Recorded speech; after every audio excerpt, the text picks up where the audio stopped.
It has now been 8 weeks since the Strait of Hormuz has effectively remained shut. Only a handful of ships are moving through every day compared to 100 earlier. Oil prices for India have almost doubled in rupee terms in just 1 month.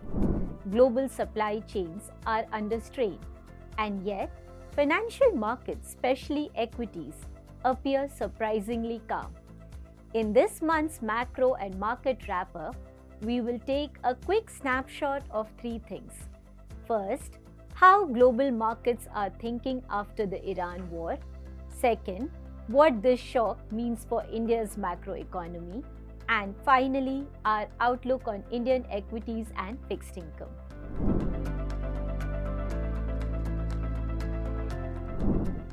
In April 2026, equities, particularly the US market, have rebounded. The S&P 500 is now trading above its pre-war levels. This is despite higher oil prices, higher bond yields, and visible supply disruptions.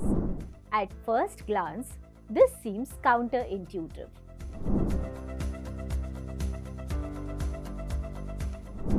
There are a few possible explanations.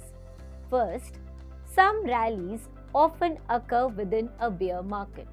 History tells us that even during prolonged downturns, markets can stage powerful rebounds before fundamentals eventually catch up. Second, the dominant narrative today is artificial intelligence. The recent rally has been heavily concentrated in semiconductor stocks. AI-linked names now account for nearly 16% of the S&P 500, about the same share energy stocks had before the 2008 crisis. Meanwhile, software stocks and several cyclical sectors continue to struggle. This degree of concentration raises an important question. Can the AI trade sustain itself if higher energy costs and weaker global growth start to bite? Third, markets seem to believe that China can act as a shock absorber. China is sitting on record energy inventories and has a more advanced power grid. As a result, it may not chase energy supplies aggressively, helping contain global prices. Fourth, there is optimism that current crisis will trigger a long-term reset in energy policy, more investment in renewables, electric vehicles, and nuclear power. Markets may be looking through the short-term pain toward a structurally stronger future. That said, our discomfort remains. Energy shocks tend to show up in economic data with a lag. The next few months will be critical in determining whether markets have been too complacent. As an aside, there is a broader debate about the role of the US dollar. Some investors are questioning whether holding large amounts of dollar-denominated debt still makes sense in a more fragmented and insecure world. Eventually, this could lead to capital moving toward real assets.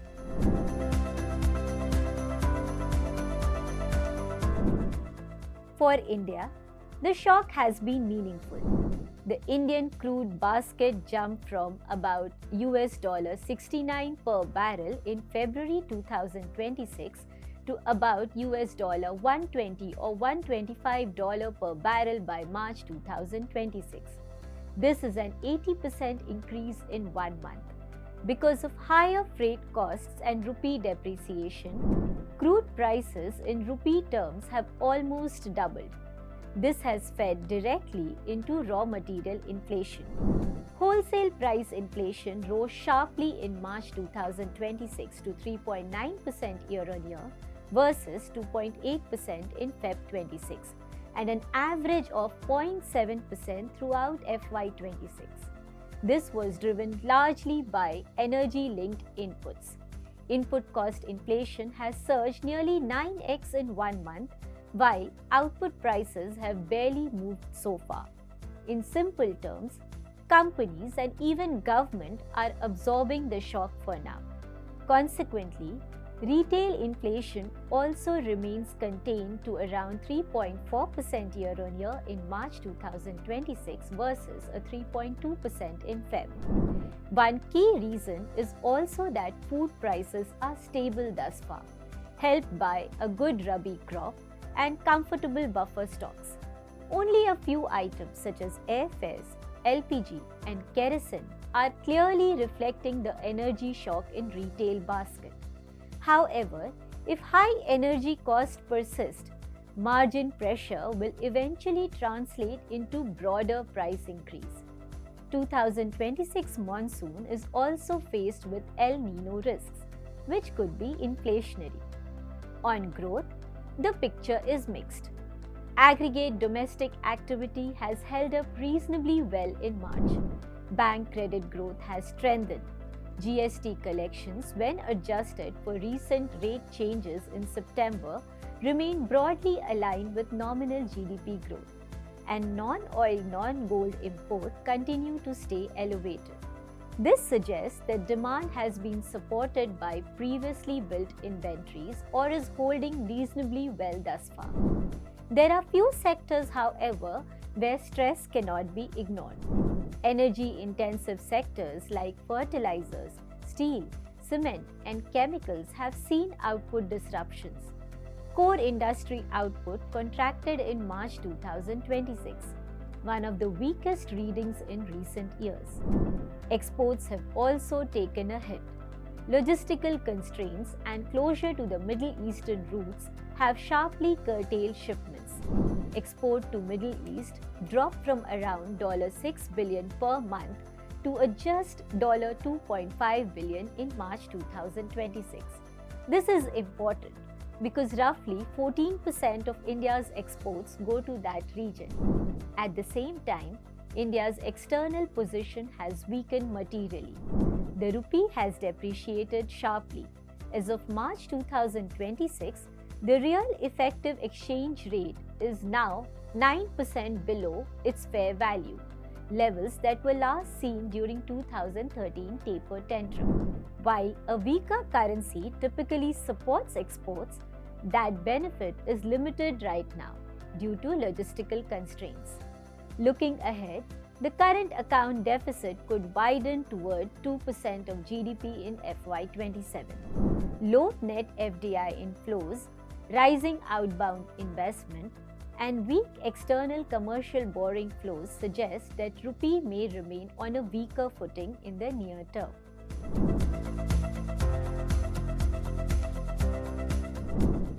Our asset allocation framework currently recommends a 60-40 split between equities and fixed income. Valuations have corrected meaningfully from the highs of 2024. They are now close to long-term averages. Not expensive, but not cheap either. Sentiment, however, has improved from a contrarian perspective. Investor interest, as measured through internet search behavior, is close to historical lows. This typically supports better medium-term returns. That said, sentiment is not at a kind of pessimistic extreme that we saw during COVID or the global financial crisis. So it would be unrealistic to expect outsized windfall-type returns. Another important signal is market polarization. Polarization is currently very low, suggesting that large caps are likely to outperform broader markets. This supports a bias towards quality and balance sheet strength. Earnings growth remains to be the key variable to watch. Energy cost, export disruption, and global growth momentum will determine how earnings will evolve over the next few quarters.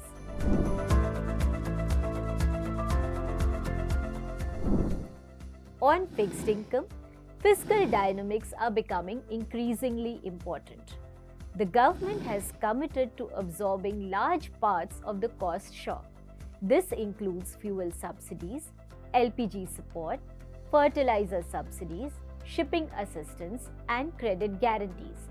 For now, we're just at the start of the year, and there could be many moving parts to the fiscal trajectory during FY27. That said, It will keep market on toes with regard to any risk of fiscal slippage. We will also keenly watch the RBI dividend that gets paid out in May and any positive surprise that could be therein. FY27 state budget target a consolidation in state fiscal deficit to 3% from an estimated 3.6% in FY26. However, after studying the revenue and expenditure projections, we estimate a possibility of 20 to 30 basis point of slippage. SDL could once again overshoot the budgeted targets in FY27 too. Thus, government borrowing from market sources is expanding at a time when private credit demand is picking up as well and foreign capital flows are limited. The implication is twofold. First, the cost of funds is likely to stay elevated. Second, RBI liquidity support will remain critical in keeping financial conditions manageable. For fixed income investors, returns are therefore likely to come from carry than from capital gains. To conclude, global markets are optimistic that the Iran war-related energy shock can be managed. History, however, tells us that such shocks rarely pass without economic costs. India has weathered the initial impact using strong buffers, but pressure on growth, inflation, and the external account is clearly building. From a portfolio perspective, we remain moderately constructive on equities with a clear large cap bias. Within the fixed income space, we maintain a lighter duration positioning. Signing off for this month. Thank you. Mutual fund investments are subject to market risks. Read all scheme-related documents carefully.